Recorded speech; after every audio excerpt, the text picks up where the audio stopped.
Imagine stepping into your own home after a grueling day of classes and part-time shifts, only to be hit with a silence so profound it echoes louder than any family reunion, realizing in that gut-wrenching moment that every snapshot of your life, those frozen smiles from childhood vacations, the awkward grins from family holidays, the proud poses in school uniforms has been meticulously stripped from the walls as if you were never more than a fleeting shadow in their story, leaving behind nothing but ghostly outlines on the faded wallpaper that mock your existence like a bad dream you can't wake from. That's exactly how it unfolded for me, Sarah Thompson, back in the sticky heat of summer 1987 when I was just 18 and navigating the final stretch of high school in our quiet Ohio suburb.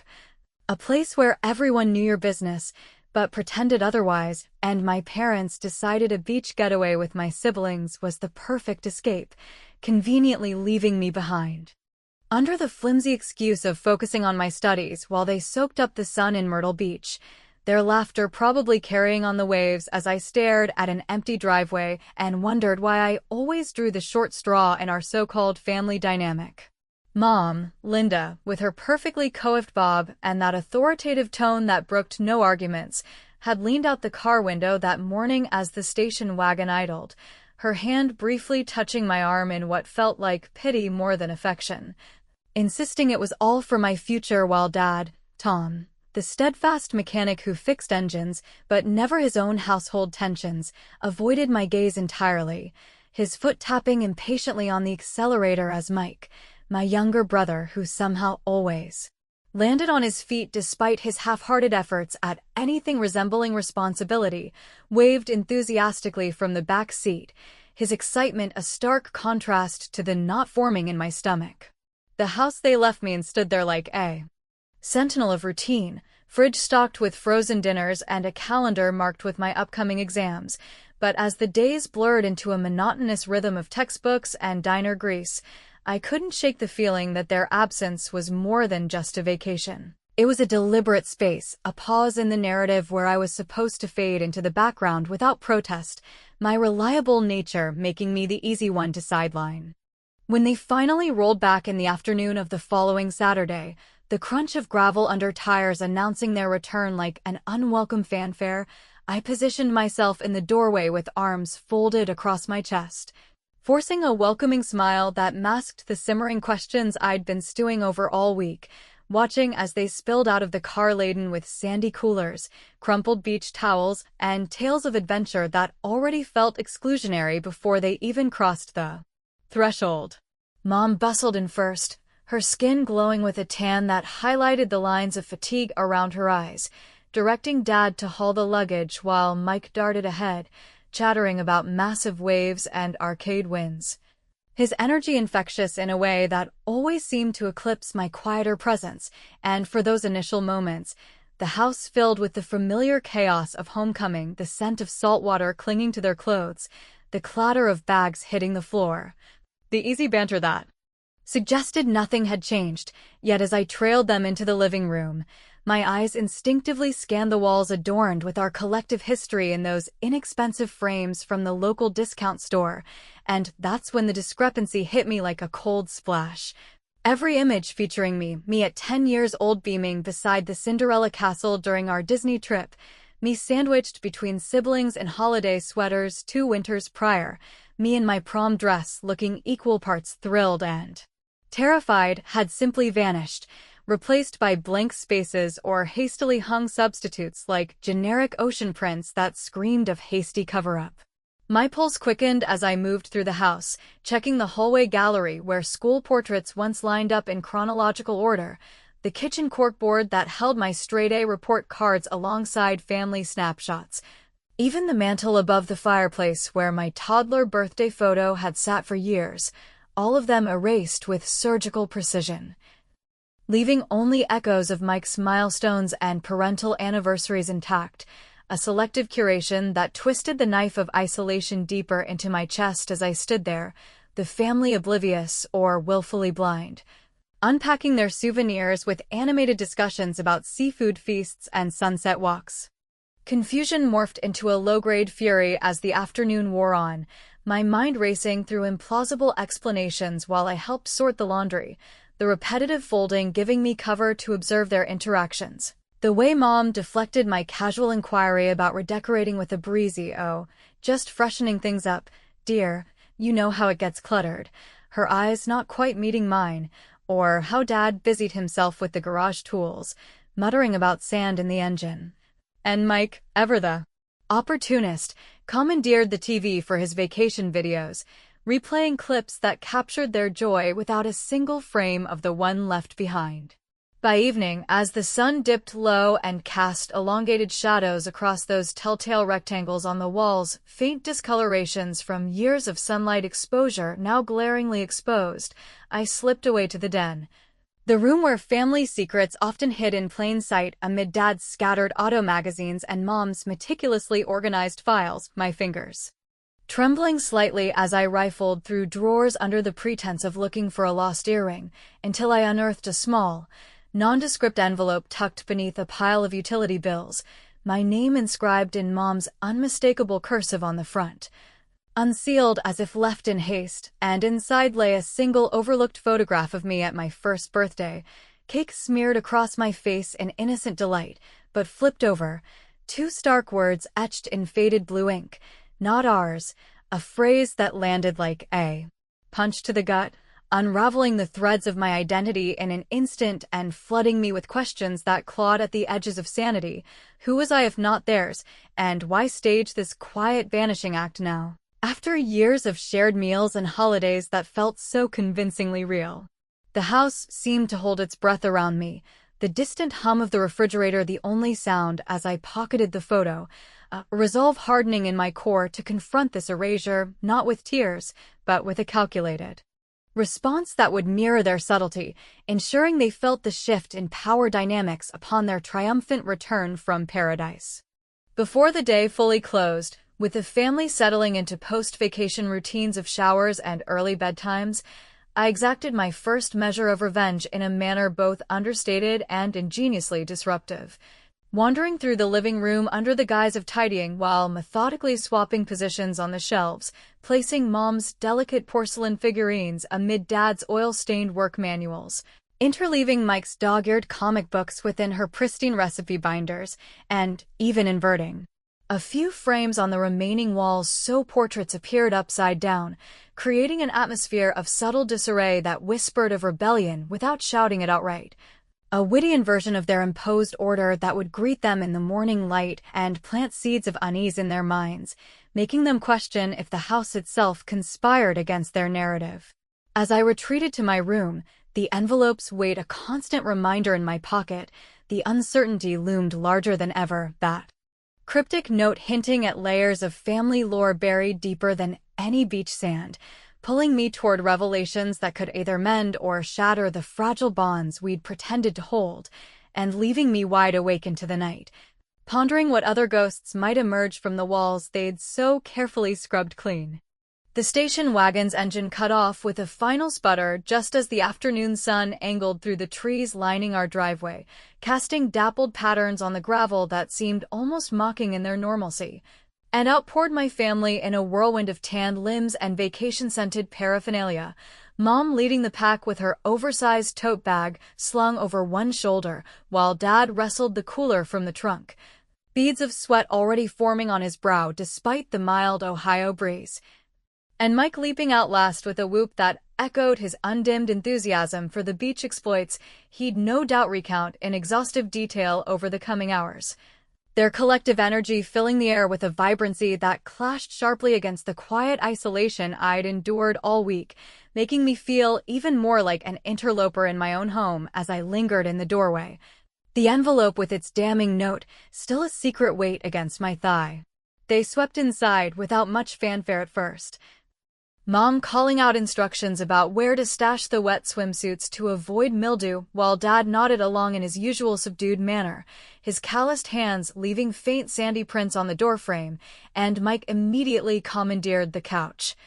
kicking off his sneakers and launching into an animated retelling of how he nearly outswam a school of fish during a snorkeling excursion, his words tumbling out laced with exaggerations that painted him as the hero of every salty anecdote, drawing chuckles from Mom, who paused in her unpacking to listen, her face alight with that preferential glow she reserved for his escapades, while I hovered on the periphery, offering half-hearted nods and a murmured, "Sounds like you all had a blast."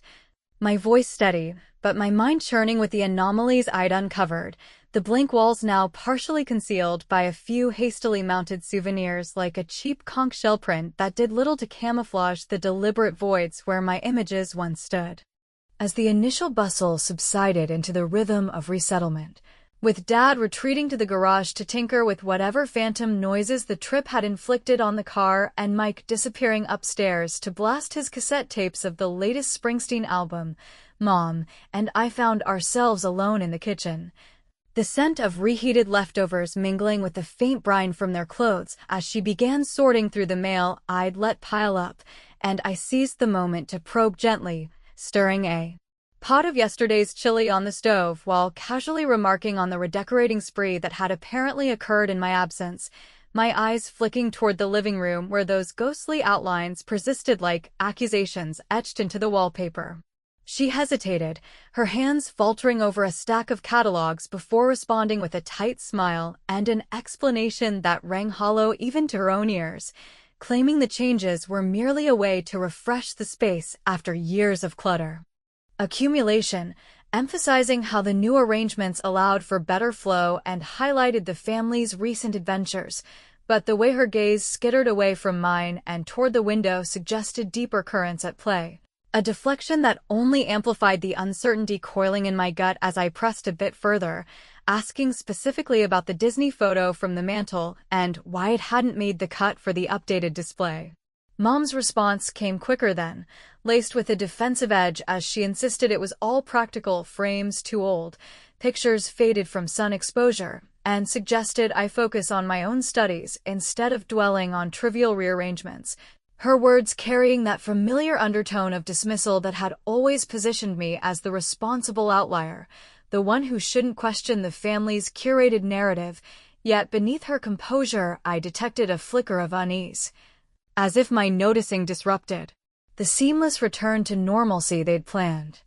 Dinner unfolded in the familiar confines of our dining nook that evening, the table set with mismatched plates and a steaming pot of spaghetti sourced from a jar because no one had the energy for anything more elaborate after the long drive. And the conversation flowed around me like a river bypassing an inconvenient rock, Mike dominating with vivid descriptions of arcade high scores and midnight bonfires where he'd allegedly charmed a group of local kids into sharing their marshmallows, his tales eliciting proud nods from Dad, who interjected occasionally with gruff affirmations about the boys' budding independence, while Mom beamed and passed seconds with an attentiveness that starkly contrasted the perfunctory way she acknowledged my week of solitary meal preps and late-night cramming sessions. I contributed sparingly at first, commenting on a particularly tough calculus problem or the diner's rush hour chaos, but as the meal progressed and the garlic bread dwindled, I couldn't contain the undercurrent of resentment any longer, steering the talk back to the walls with a pointed observation about how the house felt strangely impersonal without the full roster of memories, my voice light but insistent as I listed off the missing frames. The graduation portrait from 8th grade, the holiday card where I'd orchestrated the poses, even the casual snapshot from last summer's backyard barbecue, and watched their reactions unfold in slow motion, Mom's fork hovering midair. Before she set it down with deliberate calm, Dad suddenly engrossed in twirling his pasta, and Mike rolling his eyes with a scoff that labeled my concern as overblown drama unfit for their triumphant homecoming. The exchange fizzled under Mom's firm redirection to safer topics like beach weather forecasts and plans for the next family outing, but the seed of conflict had taken root, leaving a residue of tension that lingered as we cleared the dishes, the clink of silverware against porcelain, underscoring the unspoken fractures in our dynamic. Later that night, with the house settling into its nocturnal hush and the family dispersed to their routines, Mike thumping basketballs against his bedroom door, Dad snoring faintly from the den armchair. I ventured downstairs under the pretext of fetching a glass of water, my bare feet padding softly over the cool linoleum as I navigated the dim hallway toward the living room, where moonlight filtered through the curtains to illuminate the piano's polished surface. And there, in the frame that once held our complete family portrait from my middle school years, sat an empty void now occupied by a solo shot of Mom and Dad from their honeymoon era, pre-kids, the substitution so blatant it bordered on insult. As if my presence had been retroactively edited out to preserve some idealized duo untouched by the complexities I'd introduced. A surge of indignation propelled me closer, my fingers tracing the edge of the frame before withdrawing as voices drifted from the adjacent den, low and urgent, Mom's tone sharp with frustration as she admonished Dad for letting details slip during the trip. Phrases like, "She can't know yet," and "the adoption papers stay buried," slicing through the quiet like shards of glass, confirming the note's implication in a way that twisted my isolation into something sharper, more existential, prompting me to retreat to the shadows of the staircase where I strained to catch fragments about protecting Mike and timing it right, their words weaving a tapestry of favoritism that positioned me as the expendable variable in their equation of family loyalty. The revelation hung heavy as I climbed back to my room, the house's creaks amplifying the growing rift, but sleep evaded me, replaced by a restless plodding that culminated in a subtle act of retribution aimed at puncturing Mike's inflated post-vacation bubble. For while they conspired in whispers, I moved with purpose the next morning, misplacing his prized boogie board trophy from the beach arcade by relocating it to the cluttered garage shelf amid Dad's spare parts, complete with a smudge of grease that rendered it temporarily unrecognizable. Ensuring his search would unearth frustration rather than glory, and eliciting a comedic outburst at breakfast that drew Mom's ire and Dad's bemused shake of the head. A small victory in the escalating game of disclosures that left me wondering what other layers of their beach-born secrets the coming days would peel away, the uncertainty building like storm clouds over the horizon. The days following their return stretched into a tense tableau of feigned normalcy within our suburban enclave, where neighbors waved obliviously from manicured lawns and the distant hum of lawnmowers underscored the facade of domestic tranquility that masked the undercurrents of discord swirling through our household like smoke from a smoldering fire. And it was during one such ordinary Thursday evening that the pressure finally vented at our ritualistic family dinner, the aroma of Mom's meatloaf filling the air with a deceptive comfort as we gathered around the scarred oak table, plates clattering in rhythm with the unspoken grievances I'd been harboring since discovering the envelope's cryptic message. My resolve to address the photo vanishings bolstered by the overheard whispers that painted me as an interloper in my own lineage. Mom had outdone herself with the sides, creamy mashed potatoes whipped to perfection and green beans simmered with bacon bits, hoping perhaps that culinary familiarity would glue the cracks in our interactions, while Dad carved the main course with his usual mechanical precision, his eyes occasionally darting toward me as if anticipating the storm. And Mike shoveled food with the carefree abandon of someone untouched by the family's shadowed history, launching into yet another embellished tale from the beach about outmaneuvering a rogue wave that had everyone but me chuckling along, their laughter a barrier that only heightened my sense of exclusion as I poked at my portion, the weight of the "not ours" note pressing against my thoughts like an insistent drumbeat. Midway through the meal, with the conversation lulling into banal exchanges about school schedules and Dad's latest repair job at the garage, I set down my fork with deliberate firmness and steered the dialogue toward the elephant that had trampled through our living spaces unchecked, my voice measured, but laced with an undercurrent of accusation as I recounted the systematic removal of every photograph bearing my likeness, from the Disney escapade, where I'd clutched Mickey's paw, to the 8th grade graduation shot, capturing my unbridled pride, and demanded an explanation for the deliberate curation that left only Mike's milestones gleaming on the walls, the blank spaces serving as silent indictments of their favoritism that had simmered for years under the guise of parental equity. Mom's reaction unfolded in layers, her initial composure cracking like thin ice under the scrutiny of my words as she dabbed at her mouth with a napkin, her eyes widening fractionally before narrowing in defensive calculation. While Dad shifted uncomfortably in his chair, the knife in his hand pausing mid-slice, as if weighing whether to intervene or retreat into silence. And Mike let out a derisive snort that echoed his dismissal of my concerns as mere histrionics unfit for the dinner table. His comment slicing through the tension with the sharpness of a sibling's unwitting complicity in the family's skewed dynamics. Undeterred by their collective evasion, I pressed onward, my tone gaining an edge honed by nights of restless speculation. Referencing the peculiar note I'd unearthed and questioning whether this erasure was tied to some deeper resentment or secret they'd buried alongside the attic mementos, the air thickening with uncertainty as Mom finally responded with a strained insistence that the changes were innocuous, a mere spring cleaning to declutter and make room for fresher memories from their recent trip, her words tumbling out too quickly, laced with a tremor that betrayed the lie, prompting me to counter with observations about the selective preservation of Mike's baby portraits and holiday cards where I was conspicuously cropped or absent, highlighting the hypocrisy that positioned me as the perpetual outsider despite my contributions to the household's stability through straight-A report cards and weekend shifts at the diner. Dad attempted a mediation, his voice gruff and placating as he suggested we table the discussion to avoid spoiling the meal. But the damage was done, the conflict erupting into a staccato exchange where accusations flew like sparks. Me accusing them of engineering my isolation under the pretext of academic focus, Mom retorting with veiled barbs about my tendency to overanalyze family matters, and Mike piping in with a flippant defense of their choices that only amplified the growing rift, leaving the table strewn with half-eaten portions and the atmosphere charged with an impending sense of reckoning that promised no easy resolution. In the aftermath of that charged supper, as the dishes piled in the sink and the family dispersed to lick their wounds, Dad to his workbench, Mom to the sanctuary of her bedroom, Mike to the blare of his stereo, I retreated to the quiet of the upstairs hallway, my footsteps muffled on the worn carpet as I made my way to Mom's sewing room, a cluttered haven of fabric swatches and threaded spools where she often stashed personal keepsakes away from prying eyes,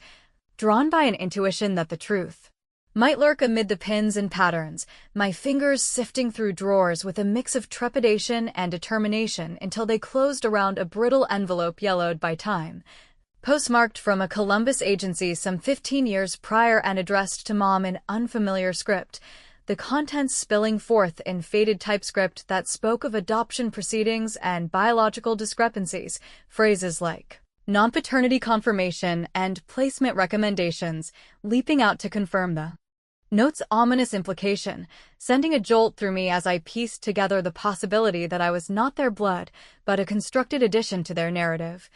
adopted or otherwise integrated to fill a void they'd later sought to excise through this subtle vanishing act. The discovery deepened the uncertainty, transforming personal grievance into an existential dilemma that gnawed at my sense of belonging, the house's walls now seeming to close in with the weight of concealed histories. And as I folded the letter back into its hiding place, a plan for revenge crystallized in my mind, one that would strike at the heart of Mike's unassailable status without descending into outright confrontation, targeting the homecoming pep rally at school where he preened as the quarterback star, his Letterman jacket a symbol of the favoritism I resented. The event unfolded under the floodlights of the football field the next evening, the bleachers alive with the roar of classmates and the scent of popcorn wafting from concession stands, and I positioned myself strategically among Mike's circle of admirers, whispering embellished versions of his beach mishap, the spectacular wipeout on the boogie board that had left him sputtering in the surf, to a few loose-lipped teammates who relished the gossip, my words crafted with witty precision to morph his heroic anecdote into a humorous legend that spread like wildfire through the crowd by halftime, culminating in chants of "Wipeout Mikey" that drowned out the cheers and turned his moment of glory into a spectacle of mild embarrassment, his face flushing crimson under the lights as he fumbled a practice toss, the public sting eliciting sympathetic laughs from the audience, while Mom, watching from the sidelines, shot me a glare that mixed disapproval with reluctant amusement. The revenge felt satisfying in its clever execution, a light-hearted sabotage that evened the scales without irreparable harm, yet it stirred a twinge of moral unease in me as Mike stormed off the field afterward, his ego bruised but intact, prompting Mom to corner me later with accusations of unnecessary provocation that only fueled the cycle of conflict, leaving me to retreat homeward under the starry sky. The adoption letter's revelations burning in my pocket alongside fresh dilemmas about whether to wield this knowledge as a weapon or a bridge to understanding. That night, while the house slumbered, I ventured into the attic under cover of darkness, flashlight beam cutting through dust motes to reveal a forgotten album shoved behind insulation, its pages filled with my sequestered photos curled at the edges from neglect. And among them a snapshot of infant me cradled by unfamiliar faces that bore no resemblance to the Thompsons, the reverse inscribed with a date clashing against their wedding. Timeline, a subtle clue that hinted at layers of deception yet to unravel, pulling me deeper into the web of family intrigue as the first hints of dawn crept through the eaves, the uncertainty evolving into a relentless pursuit of truths that could redefine everything I thought I knew. The revelation from the attic album lingered like a persistent fog in the days that followed the homecoming debacle, clouding every interaction within our household and transforming mundane routines into minefields of suspicion where even casual greetings carried undertones of guarded intent, prompting me to seek counsel from an unexpected quarter, Aunt Clara, Mom's younger sister who had long distanced herself from the family fold, residing in a modest trailer on the outskirts of town amid a tangle of overgrown weeds and faded garden gnomes, her life a tapestry of independence woven from years of nursing shifts and sharp-tongued observations that spared no one, including her own kin. I drove over one overcast Saturday morning, the radio humming low with classic rock ballads that mirrored my inner turmoil as I gripped the steering wheel. The adoption letter and anomalous photo tucked securely in my glove compartment like contraband evidence, and upon arriving, Clara greeted me at the door with a cigarette dangling from her lips and a knowing squint that suggested she'd anticipated my visit, ushering me inside to a cluttered living room redolent of menthol smoke and brewed coffee, where she poured steaming mugs without preamble, her gravelly voice cutting straight to the chase as she remarked on the tension she'd heard whispers of through neighborhood grapevines, encouraging me to unburden myself about the photo purges and the cryptic discoveries that had upended my sense of self. As I recounted the details, the blank walls, the "Not Ours" inscription, the yellowed agency correspondence, Clara listened with a nod that evolved into a wry chuckle, stubbing out her smoke before leaning forward to confide in me about long-buried rumors from the late 60s, tales of Dad's fleeting indiscretion with a factory colleague during a particularly lean period for the Thompsons, an affair that had resulted in my unexpected arrival and which Mom had concealed by fabricating an adoption narrative to maintain their standing in the tight-knit community, the vanishing photos emerging as a belated attempt to excise the reminder of that scandal from their curated legacy. Her words painting a picture of parental hypocrisy that twisted my isolation into a profound betrayal while simultaneously offering a thread of validation for the favoritism I'd always sensed toward Mike as the undisputed blood heir. Emboldened by Clara's candor, which included handing me a dog-eared snapshot from her personal archive depicting me at preschool age flanked by a woman whose features echoed the strangers in the attic find, I returned home with a renewed determination to test the boundaries of their secrecy, initiating subtle interrogations during the quiet lulls of weekday evenings when Dad lounged in his recliner nursing a beer and Mom busied herself with correspondence at the kitchen table. My questions, framed innocuously at first as curiosities about his early career days at the assembly line, probing for details on colleagues or pivotal life changes around the time of my birth that might corroborate Clara's account. Dad's responses came haltingly, his gaze fixed on the flickering television screen as he mumbled about overtime shifts and economic hardships, But the beads of perspiration gathering at his temples and the way his fingers tightened around the bottle betrayed a discomfort that bordered on panic, especially when Mom interjected from the doorway with a clipped reminder about dinner preparations, her presence a swift deflection that steered the conversation towards safer shores like grocery lists and weather forecasts. Yet the undercurrent of evasion only fueled my resolve, transforming the house into a stage for escalating psychological skirmishes where every shared meal amplified the growing conflicts and the specter of impending confrontations loomed larger with each evaded query. Mike, sensing the shift in dynamics perhaps through his innate attunement to household undercurrents, confronted me one afternoon in the garage as I sorted through boxes of holiday decorations under the guise of early planning. His tone laced with a mix of defensiveness and brotherly concern as he accused me of stirring unnecessary drama that threatened their post-vacation harmony, insisting the photo changes were trivial and that I should drop the obsession before it fractured the family. Further, his words carrying an unwitting echo of the parental script that positioned me as the disruptive force despite my quest for mere transparency. The dilemmas intensified that week as I weighed the ethical tightrope of exposing the infidelity whispers, whether to wield Clara's insights as a lever for accountability or allow the secrets to fester in silence, preserving a fragile peace at the cost of my own authenticity, while the atmosphere thickened with tangible threats, culminating one tense evening when I overheard Mom on the rotary phone in the hallway. Her voice hushed but urgent as she discussed with an unseen attorney the nuances of revising their estate documents to safeguard assets for the core unit. Phrases like phasing out complications and biological priorities filtering through the receiver to strike at my heart with the cold precision of potential disownment, sending me retreating to my room where the walls seemed to pulse with the weight of impending isolation. Amid this maelstrom of uncertainty, an opportunity for revenge crystallized around their announced weekend escape to the family cabin nestled in the rolling hills upstate, a rustic retreat they pitched as a much-needed unwind complete with fishing rods and board games, once again excluding me under the pretext of my impending college applications that demanded undivided attention. Their casual omission igniting a spark of indignant creativity that led me to exploit Mom's outdated email habits, accessed via her predictably simple password combining her birthday and our street name, to anonymously forward their reservation details and a fabricated invitation for a neighborhood appreciation gathering to the local busybody network, ensuring a deluge of well-intentioned but overwhelming visitors would descend upon the site, turning their serene getaway into a chaotic influx of potluck dishes and unsolicited advice that stranded Dad's vehicle in gridlock from frantic phone consultations and forced an early, bickering return home by Sunday noon. The sabotage unfolded with a satisfying symmetry, Mom's face etched with exasperation as she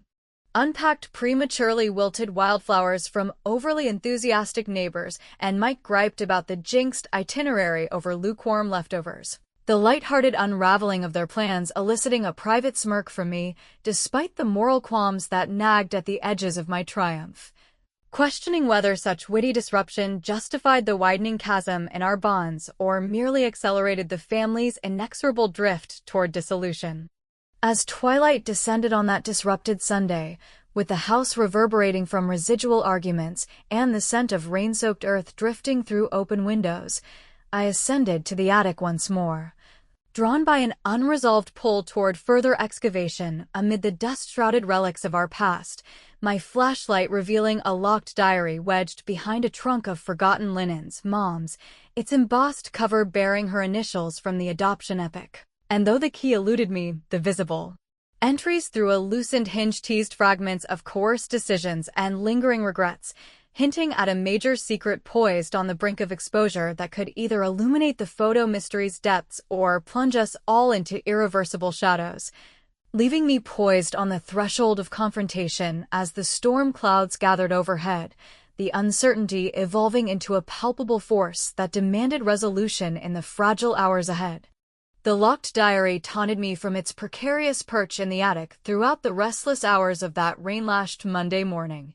its presence a silent sentinel amid the cobweb-draped boxes and forgotten heirlooms that cluttered the space like remnants of a life half-lived, compelling me to return under the cover of the family's morning routines. Dad already departed for the garage with his thermos of black coffee, Mike off to school with a backpack slung carelessly over one shoulder, and Mom immersed in her household ablutions downstairs, my resolve steeled by the accumulating weight of revelations that had eroded the foundations of our shared history,